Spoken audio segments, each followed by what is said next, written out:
AI is not going to work Yeah. if you don't have data. We only work in data-heavy areas for energy tech. And that's always they say, also startup founders, they cannot do it alone. No. They need the corporations because the Yeah. corporations have massive data, for example, and they have massive also inventory of problems. Dubai is saying that we're going to reduce 50% of the energy by 2050. And that's something that you cannot do if you don't really have strong solutions for energy efficiency.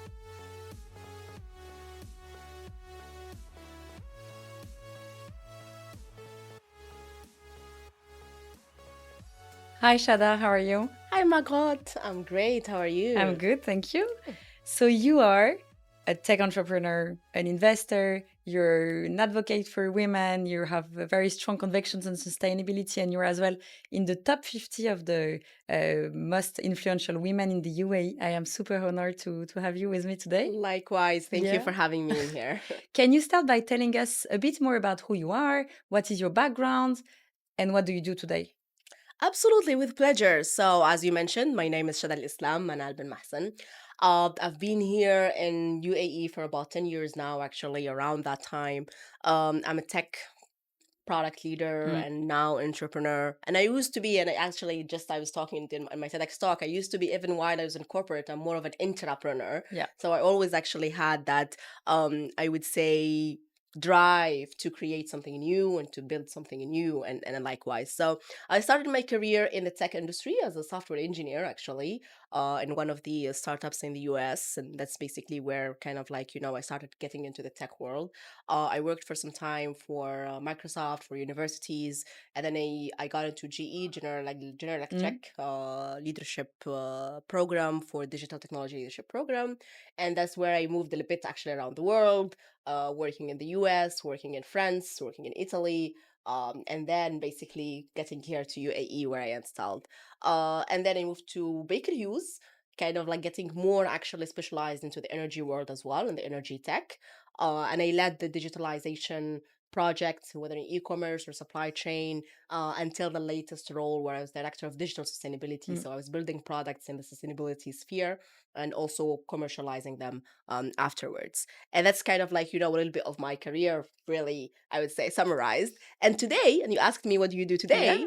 So today I am into this kind of like launchpad of journey Yeah. of the venture studio, where we're focusing in EntrogX for building and funding startups within the energy tech with the mandate of being AI first, of course. And this is really coming actually from my experience again with the startups and the incubator and startup world, as I had an incubator actually back in Algeria for more than 10 years.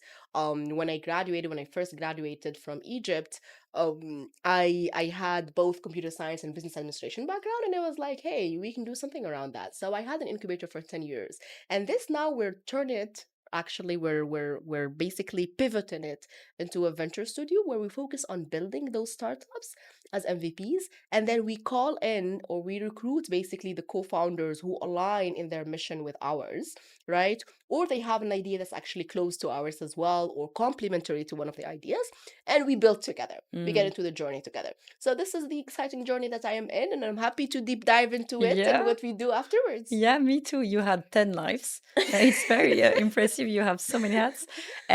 Cool. So we'll focus a bit on project, sorry, to start with. So can you tell us more about, because your focus is on sustainability projects right now, but in tech as well.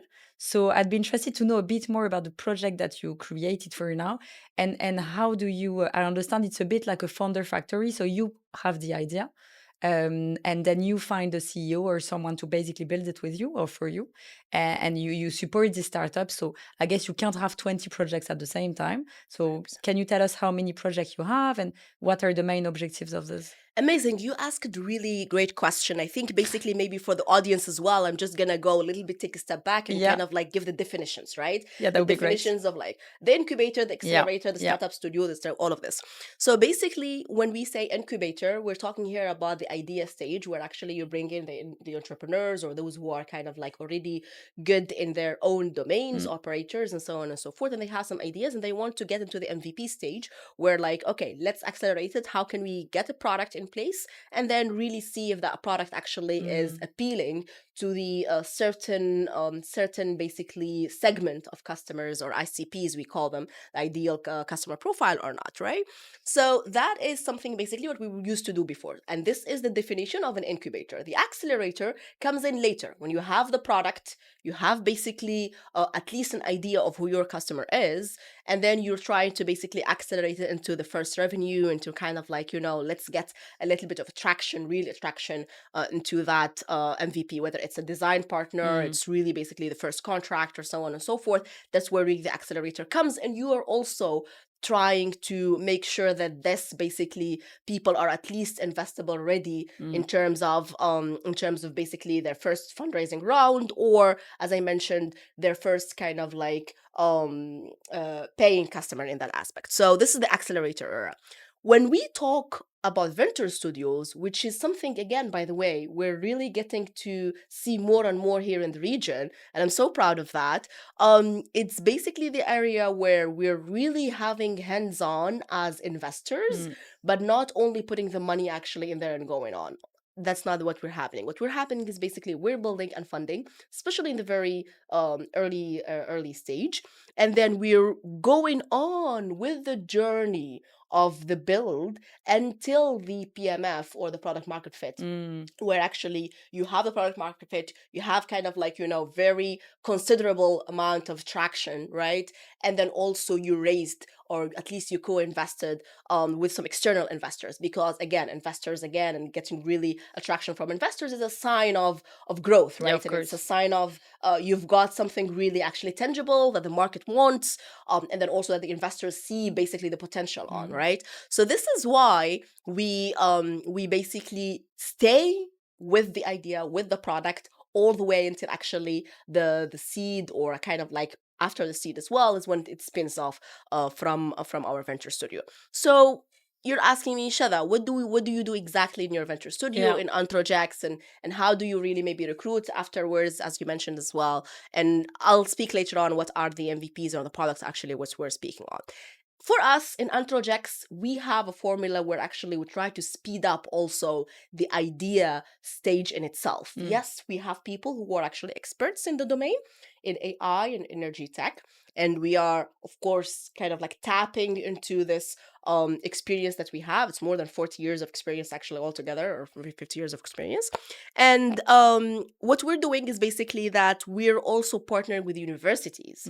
And this partnerships with universities that we're having really help us actually to get into the latest innovation in terms of R&D, especially in our domain. It's a domain that actually is very fast moving, Yeah, of course. as you know. And with the partnerships with universities, we at least make sure that the researchers are actually, it's a win-win situation. Again, the researchers are having their IP being commercialized in a way that is not the usual way for universities. So we're accelerating that for them. And for us as well, instead of just basically kind of like having the idea generation aspect coming only from the founders of the venture studio, it's actually coming also from this pool of research and IP, which is already coming from the research labs of those universities. So this is a double way, I would say, of like how we generate ideas and how we get into the mode of let's explore what are we going to build next. So one question on this. Yes. If we look really like in like practically speaking, you have these universities here in the region, or you Yes, here in the region? Yes, in the region. You have your team, you're the founders team. How many people are you? Are you alone or? No, for now, as a founder, yes, I am alone, but I have actually other employees. We're like 5 Okay. at least in terms So of you the what you starting point. brainstorm together, or you go there and you? Good question. How do you partner really help? Because okay, it's quite easy to say like, okay, we're gonna solve this and that and that, but then how do you make sure that it's a tangible idea, that you can do something with this? Yes, very good question. As of now, as you mentioned earlier, we don't have so many, by the way. As a venture studio, Yeah, no always need. in the venture studio, you don't spread thin yourself, of course, on there a lot. So for now, we're focusing on 3 actually. Yes, which is already a lot. There you go. We're starting. So, but to the point of like, how do we start or how do we find them, right? To your question. Very good question. So basically, how do we do? First of all, you have like this brainstorming that actually comes in internally, yes, of which area or which kind of like, pillars we want to Yes. focus on. And for us already, we said basically that we're going to focus on Mm. the data heavy aspect of the energy tech. Mm. And this is why also we're in AI, because of course AI is not going to work Yeah. if you don't have data, right? So for us, we only work in data heavy areas for energy tech. So we have certain criteria, for example, already, like, for any idea for us to move into the build or not. Is it data heavy? Is it not? Mm. Is it within our thesis? Our thesis for energy tech is basically, is this is something within the energy space or it's not? Is it going to have a sustainability angle afterwards or not? Even if Mm. it's not today, but maybe Maybe in the as we future, yeah. exactly in the future or not. So this is all in terms of like the criteria that we Mm. have. Now, how do we work with universities, right? The universities, they usually have already some patents which are already there, right? They actually already made the research, they have the background.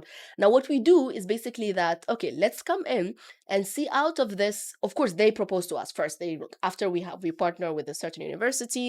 By the way, if there is a university who wants to partner and they're talking to us, Hey. there we are, and we're telling you how it goes. So already you have the manual, right? So basically, they come to us with the patent, with a Yeah. list of patents. Here is basically the innovations or the research that we're doing within the space that you guys are focusing on in the Mm. energy and sustainability, or within the AI for that sake. And we say, great, amazing. Out of this, let's see where basically do you have something related to what we already have Mm. and is complementary or something. For example, we have this safety voice AI, right, for EHS engineers. If there is maybe a patent in HSE that some university is working on, that would be Yeah. wonderful, right? Because it's already kind of like linked to something that actually we're already working on. And even if it didn't materialize after we work on, we could still have it as a feature or something like that, Mm. or something related to to the original product which is already there.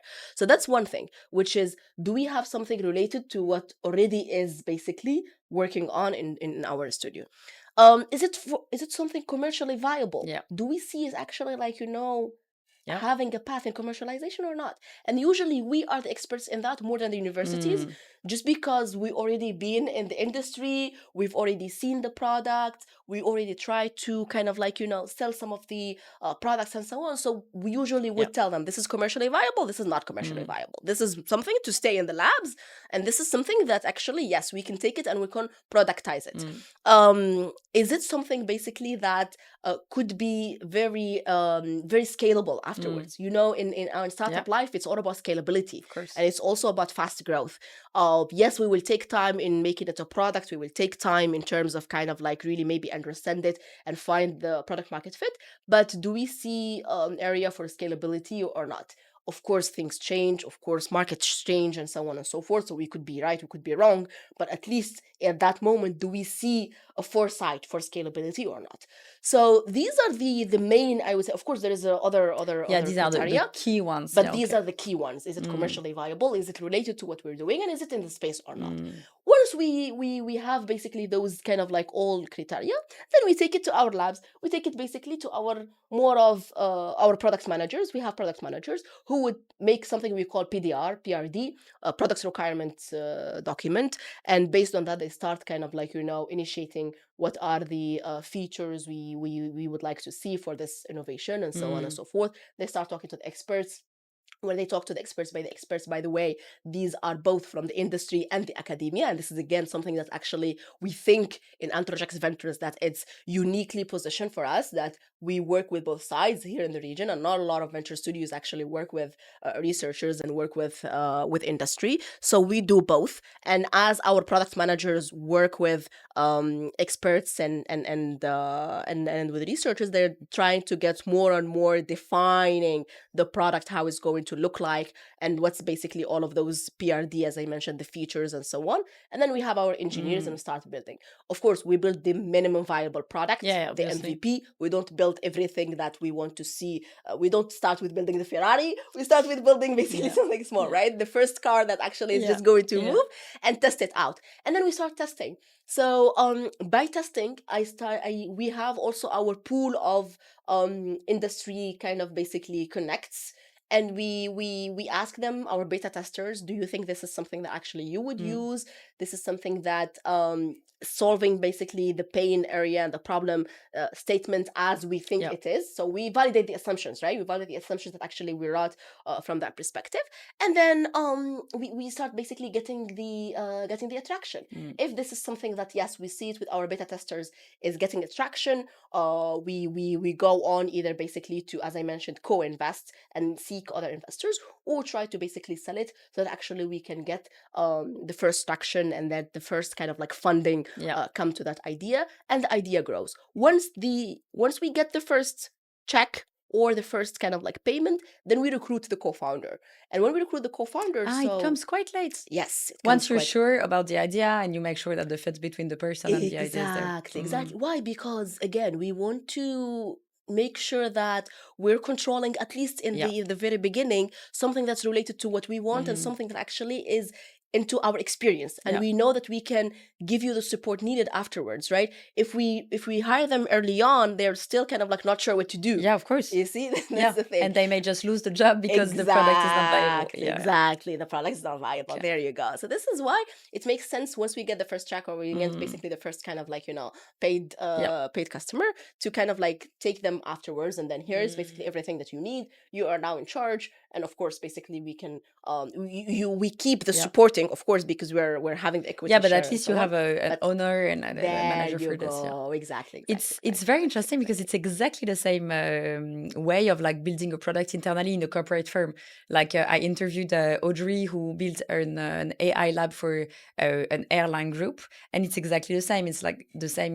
Yesterday, I was talking to someone who was the CPO of Property Finder. Like the way they come up with product is always exactly the same, but you do it on a different scale. Correct. So before we actually talk about the projects and sustainability and AI and sustainability, I had a question. It's so you will, I guess, later partner a lot with corporate, because I believe it's a sort of like the way that the studio can be seen is sort of lab, actually. I mean, more 100%. advanced, but you build some products. It can be really impactful and interesting for companies to basically let you build your products, etc., but still benefit from the innovations that you're building without having building the lab internally.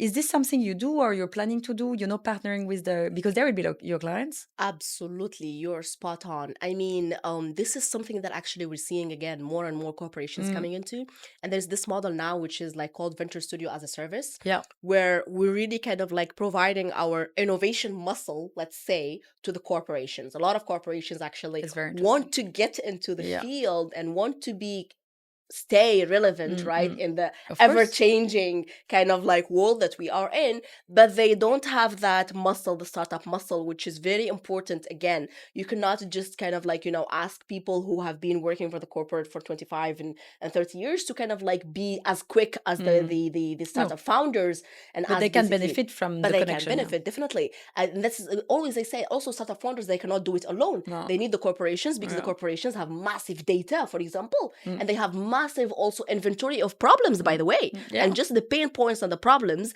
that you can find there is nowhere basically that you can find easily. So the people in the corporations, usually they have that ready. They already know kind of like where the areas where they're having some problems, and they're looking for quick solutions to kind of like solve it. So I think that corporations should more and more have this basically kind of like mindset and level. And I think CEOs and everyone is looking into how AI is changing everything around them.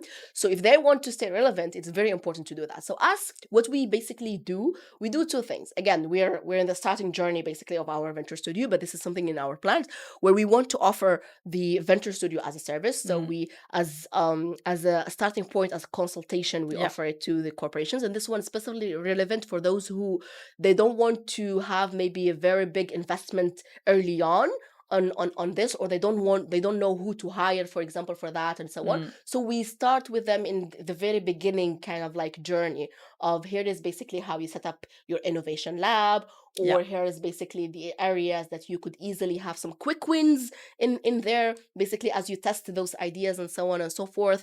And here is basically how your businesses can benefit from it as Mm. well. Like, short term and long term, Yeah. both. Because again, corporations, it's all about profit and it's about short term. And we know startups is a little bit in the long term, in the Yeah. long kind of like area. So innovation, I cannot kind of like get you something profitable tomorrow. No. You see what I'm saying? Yeah. So it's important that we have that partnership, Yeah, of that course. it's okay, I can solve maybe basically quick wins for your internal solutions or internal businesses today. But then in terms of profit and so on, this is something that we're talking about long term, and we need to kind of like see exactly and understand your strategy, understand your positioning in the market and so on and so forth, and see how this makes sense to you. So this consultation in the beginning, it's more of, this is what we're offering basically to the corporations, which is, let's have an overall view first of where you are in terms of innovation, right? And how best do you want to position yourself in the innovation space? Are you more into the internal innovation first or the external innovation? Are you heavy on M&A as basically kind of like something that you would like to explore later on? Or are you more heavy on terms of like investments and just kind of like having an equity in something that actually makes sense for you and then later on? Because also there's this CVCs are really big, and corporate venture capitals is something that we also see a lot of corporations want to get into side. So some people tells you, we just want to keep it investment basis. Some others, they told you, no, we want it product based. We want actually to solve some of the solutions, and we are on it basically for something different. So that consultation is that we offer first. And then second thing is, we also offer that basically, hey, we could kind of like, as a venture studio, our venture studio as is entirely can be your actually innovation arm lab, not just consultation perspective. But if you want to build and if you want to kind of like see where you want to go, we already have a team actually that's already been doing that and so on. So that's something that again is less risky, I would say, for people who want to kind of like have a couple of years kind of like testing the ground in terms of ideas. So we could basically partner with them as well and see where this goes, and we build some of the products for them for their internal businesses and take it. That's an amazing way to invest a bit less in terms of people recruitment, etc., but still benefit from the innovation and from the flexibility of the startup slash product teams in general. 100%. So but that's not that big in the region yet. But I guess a lot of people starting opening that door. 100%. It's not big in the region because again, of course, you have the multinational companies who do have their CVCs and so on and so forth. And in the region, where again, also the startup scene in here is booming and it's starting to rise. So it goes in parallel with other ecosystem, I would say, kind of like elements, right? It's not alone. And for you to also find the right talent, the right basically kind of like entrepreneurs who understand your business, who understand the market, and who are visionary as well. By the way, this has a lot of both. I would say you need to have a high amount of like execution arm and execution muscle, but then also visionary muscle, right? Because as someone who is in the innovation space, you cannot just build something that actually would make sense today but doesn't make sense tomorrow. Of course not. Of course. It has to really have like the foresight, right, of doing that. And this is something that maybe in the region we didn't have before that much. We didn't have a lot of visionary people actually. Of course, from entrepreneurship side. I mean, I'm not talking actually from the leaders. Yeah, from the leaders. Of course, we are very fortunate to have like very, very visionary leaders actually here in the region. So what I'm trying to say is that basically now that we're seeing exits in the region, now that actually we're seeing the entrepreneurs failing and starting new ventures and so on, this builds the visionary arm and the visionary muscle in the entrepreneurship. Because at before, like 10 years before or something, we were trying, right? We were trying to see and so on and so forth. And by the experimentation muscle, automatically you build also the visionary muscle in that aspect. So I think now the ecosystem is actually there. You see more CVCs and you see more corporate ventures. So you're at the right place at the right moment, right? Absolutely, we are. That's how we play. Sustainability is as well one of the trendy, I don't like this word, but like all the eyes are now watching, like what can we do in sustainability? And even in the region that always had the reputation to be like not focusing on this at all. Now the shift is real. So there is really like a lot of announcements, investment in this field. So again, you're at the right place, I guess. But I would like to talk with you a bit more about how AI can help impact sustainability, and obviously the free products, the free future, the free startups that you're working on, they are exactly like mixing tech and sustainability. Can you tell us a bit about these products? Absolutely, sure, sure, sure. So, I mean, again, here in UAE, we're fortunate to kind of like have, as I mentioned, the leadership is very Mm, visionary, and also for 2 years, for 2 consecutive years, we have been actually naming the year as the year of sustainability. yes. So, this, if it tells you something, it tells you about Yeah. the focus, as you mentioned, actually, and really the highlight that's actually coming out for that. And I think the entire region, not just actually UAE, also Green Initiative in Saudi and Oman, and we've seen basically a lot of focus in that aspect.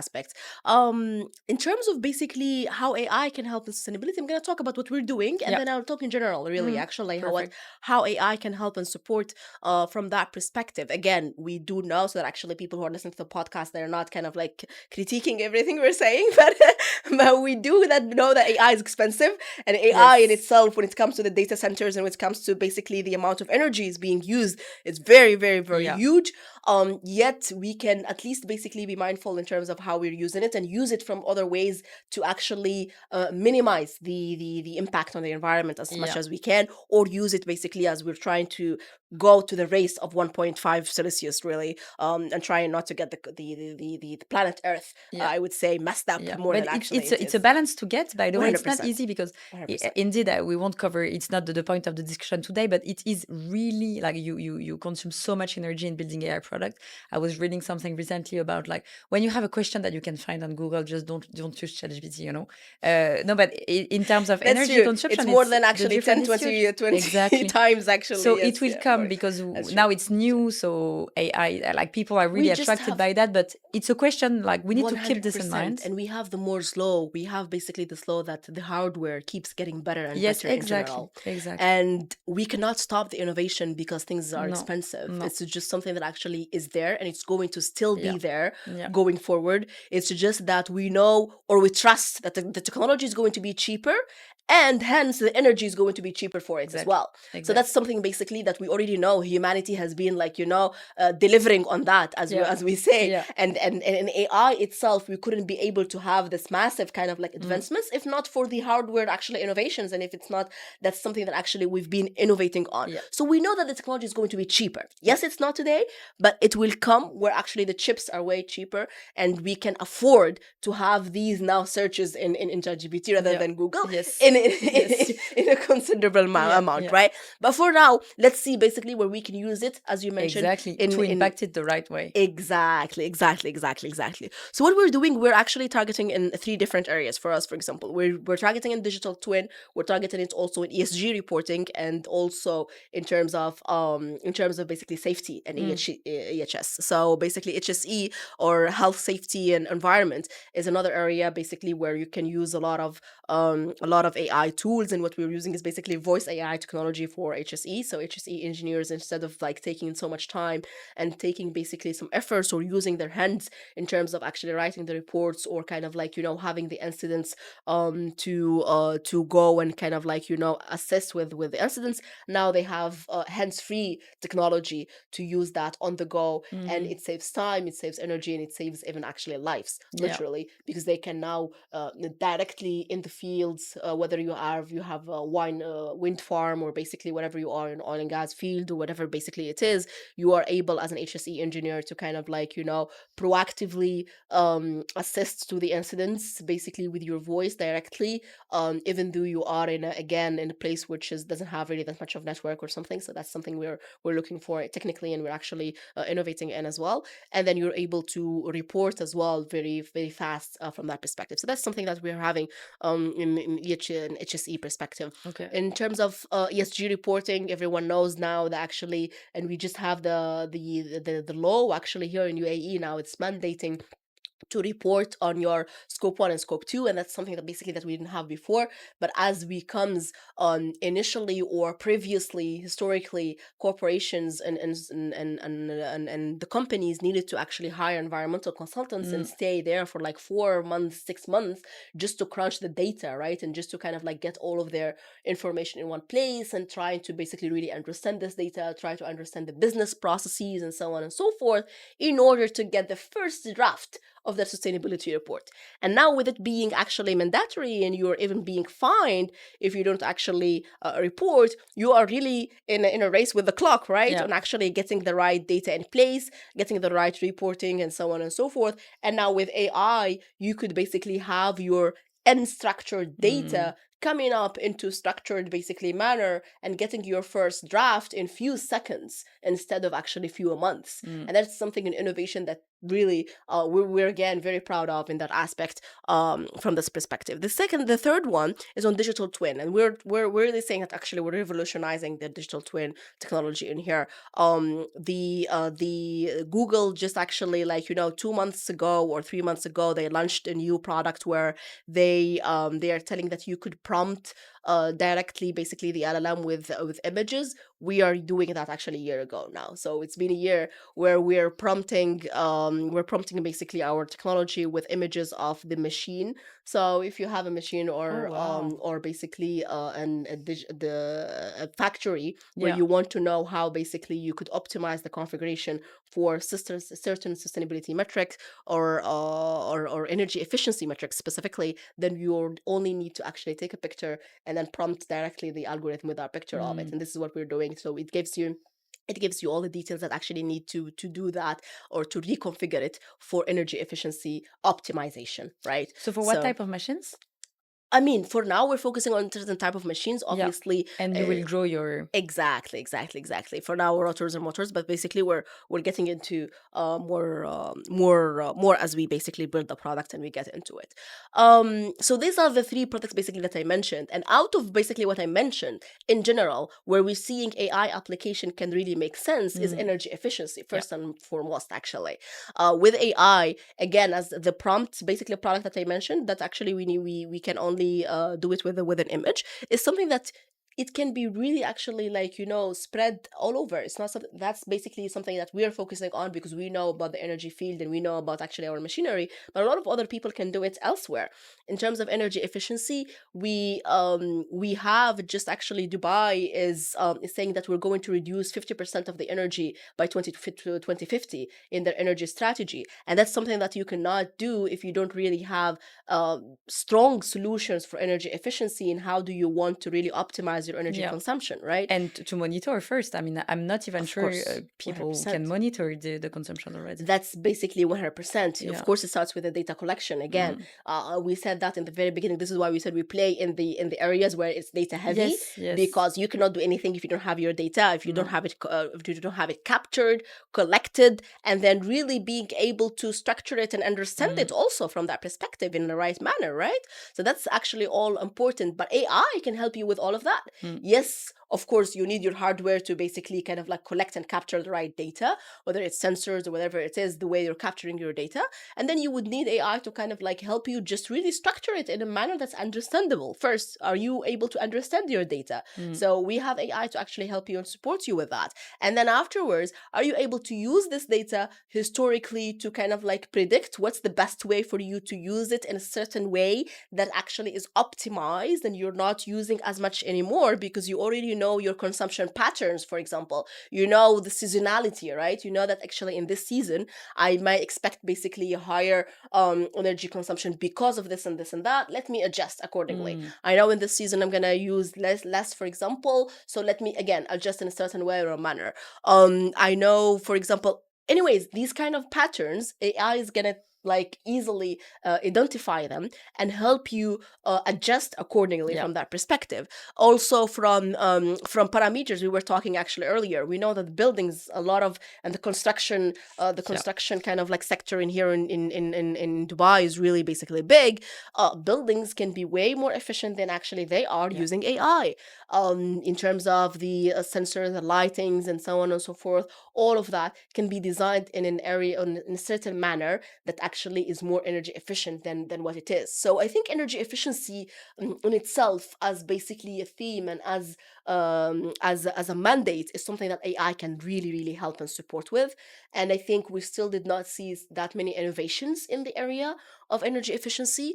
So I really do think and encourage that actually this is the main one that we should kind of like all tackle on, in a world where we're seeking more energy, Yeah. but then also we want to optimize the way actually actually we are using Yeah. already the energy that we have. Yeah, that's very true.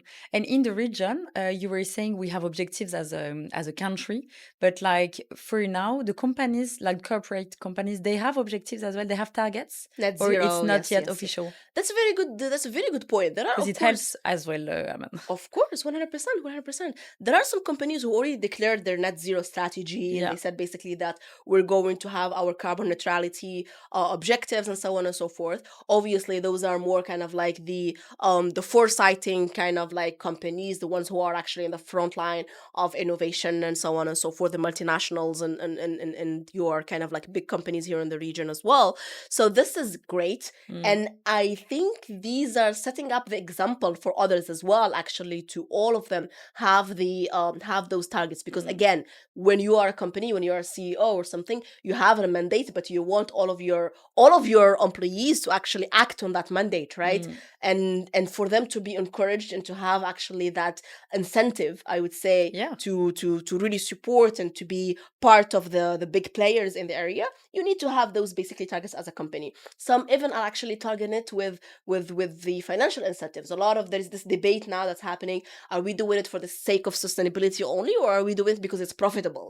And Yeah, I mean, even if they do it because it's profitable, it's still cool because you need investment, so it's anyway good. But yeah, you 100%, can't expect, I think, 100%. everyone to come with a very open mind. One hundred Yeah, percent, 100%. Again, I mean, now a lot of people are. It's just about, again, innovation. We go back to yeah, innovation. yeah, Are you really seeing it from the eyes of innovation, or seeing it from like doing it for sustainability for the sake of sustainability? yeah.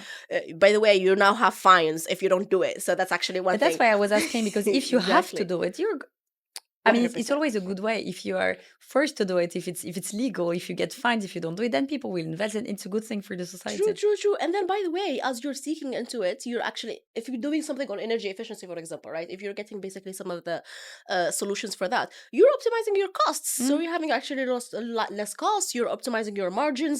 There you go. You have basically better profitability.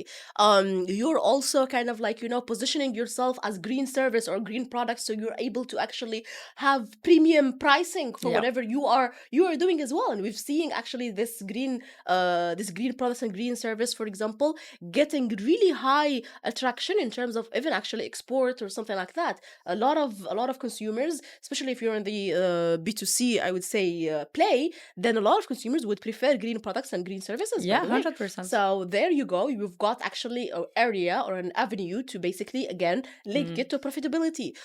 There is also the area of basically carbon trading and carbon offsetting. Now we're having actually more and more regulations coming into mm, trading basically your carbon credits. So that's something, again, where you could play into and say, hey, by the way, I'm actually doing already some initiatives in the renewable energy, for example, or something. I have carbon credits that I can basically trade. yeah. That's a lot of basically innovative ways of Mm, how you can play in the field of sustainability using AI, using blockchain. By the way, a mm. lot of blockchain also kind of like play and products are coming up into, especially in the carbon trading. You could use that in the insight or the end goal of profitability, and how you can also be profitable for your own business. So Would you say that we are a bit late compared to other regions? The reason why I'm asking is like everything goes very fast here, which is amazing. But like when I arrived here 7 years ago, sustainability was not even a topic. The mindset of the population is changing. It's evolving. You were saying the government is investing, is announcing as well that we should focus on this. But are we still a bit delayed when it comes to innovating in this field? Or do you see any other challenge that is very specific to this region when it comes to innovating in sustainability? I think basically in terms of late, or maybe you can say that we used to, but not anymore. I mean, and Yeah, for real. because I think it goes quite And fast. The change is real. 100%, Yeah. 100%. Like, I have never seen basically the rate of speed that Yeah. actually I've seen, and I lived in 7 countries, and I Mm, basically have been working in there. I've never seen this rate of speed actually like here in the region. So we really kind of like when it comes to innovation, and basically the rate is massive. What basically, of course, maybe we are just terms of regulations, which of course, like Europe and Europe has been kind of like, starting with the regulations when it comes to that a long time ago, for example. But also here we're kind of like getting into the field very fast. As I mentioned, just been like 2 or 3 months. We already have this law, for example, here in UAE, and it's quite a visionary law as well in that aspect. What we need also more, I think, and more is basically just really in terms of the experts in the region. And I think, again, I'm very happy that just very recently, again, the UAE government announced actually a golden visa for Oh environmental yeah, I saw that specialists. very Yes. recently. And then if you are in the environment field, by the way, you can get actually 10 years golden visa. It's called the blue visa, Yeah, the blue visa. which is something fascinating to attract the talent and the experts basically in the field. And that's actually something that actually maybe we wanted more of. And now that we have it, I think we have all the right elements to actually take it forward. Of course, green financing and basically that's something everywhere and in all the world is actually talking about it more.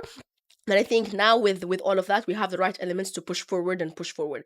Now, the maturity of you talked about something in the mindset and Yeah. and the mindset of people and kind of like the maturity. I call it the maturity of the mindset, basically, of the consumers and consumption, right? I think basically very recently also I've seen this. I'm not sure, basically in Talabat or in Delivery Hero, one of the apps basically they also used to kind of like or Zomato. I don't really remember, so I don't want to get it. They have they tell you as you order, they tell you basically how many carbon credits also are actually in that order in terms of the delivery and Yeah, so on. okay. And I think that is something that was really great in Yeah. terms of instilling and kind of like putting the awareness in a way or another Yeah. to the consumer as well. We've seen this, for example, for Google Flights also, right? And when you are booking a flight in Google, Yeah, you see you see how much exactly how much carbon is Yeah. there. I think that is something we definitely need more of, because it has, of course, we can do awareness, we can do a lot of kind of like education by podcasts, by webinars, and by events, but then also in something that's actually everyday life of the consumer. That's something basically that will definitely have very good impact and very high impact. Of course, that's again from consumer side. I think from B2B side, from businesses, the law is basically what's going to make it. Yeah, it's all about I mean, it's business anyway, but Yes. and for on the consumer side, I mean, I agree with you, but I think it takes much more time. This takes much more time, and it's great to have to see that data and AI can actually help raising awareness by showing some information that can actually like raise something. B2B is more of a challenge, but at the same time, they will be the leader of the change. So that's why it's your target as well. And it's 100%. great to see that technology is actually law is number one. Law is if you're forced to, you'll do it, but then technology is go. helping. 100%. It's as well a bit more sexy. Like if you tell them, okay, I have this tool, it will help you, as you were saying, let's say for buildings, it will help you save the energy, etc., etc. It looks a bit more sexy to do it with good technology. They're happy to talk about it. It's good for communication, so they do it. Again, it's positioned them and it placed them as basically like very innovative, exactly, very innovative, the green kind of like developer, and a lot of people, a lot of work of B2B to C. It's about positioning and actually like are you really kind of like the leader in the market when it comes to green products and green services or not?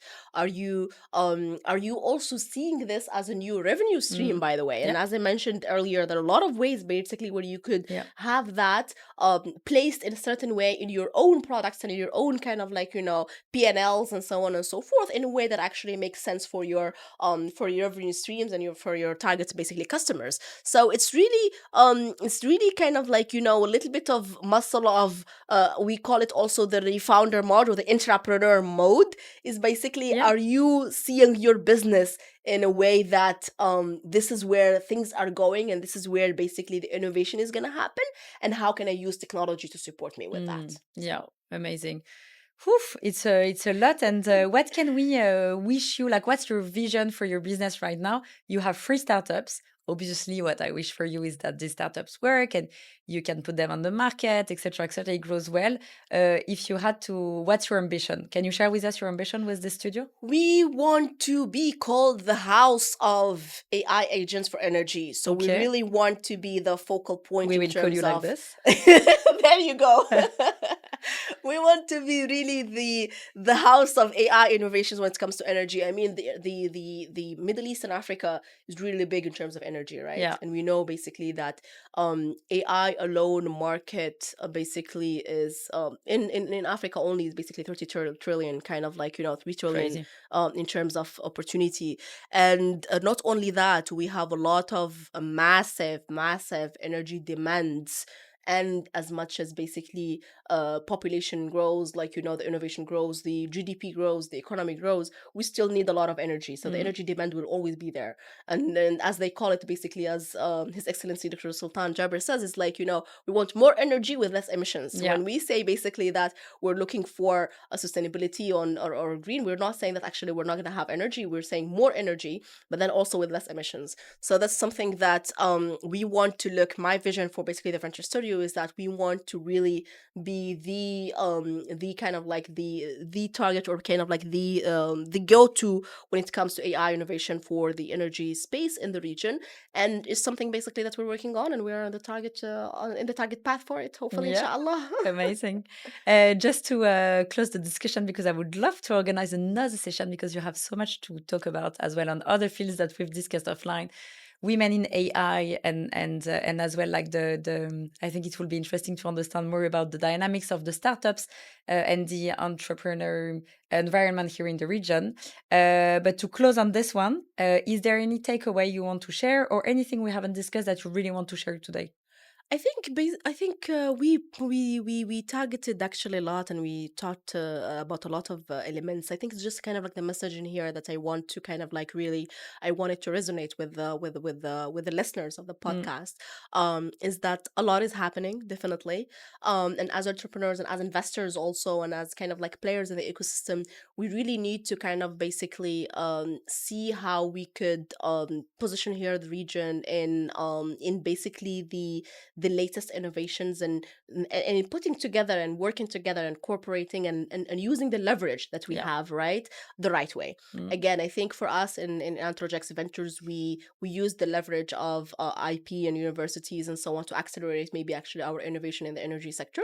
A lot of other players, they can also use a lot of leverage that actually the environment and the region offers, so that actually we can accelerate that, so yeah. that we can keep on the speedy kind of like race that you mentioned of innovation, right?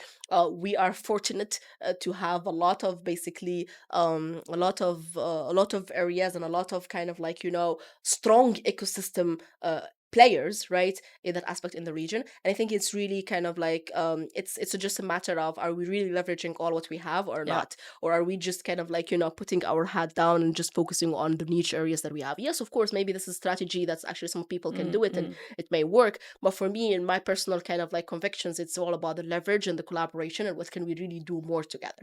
yeah. Thank you so much. And as it's true, that was when we met for the first time, that was one of my question. It was like we were talking about venture studios, and I was like, where are the startups? Is it actually working? What is the environment? And you're right. I think what you're doing is great, because you know exactly how to make all these different size of actors, corporate, universities collaborate together to bring innovation. So innovation in all the fields. 100%, So 100%. yeah, it was amazing, honestly, to be able to have your experience. Likewise, Yeah, and absolutely. I Thank hope you, we'll Margot. we'll do it again. Thank you for your time. Absolutely, we'll speak again. Thank you. Thank you.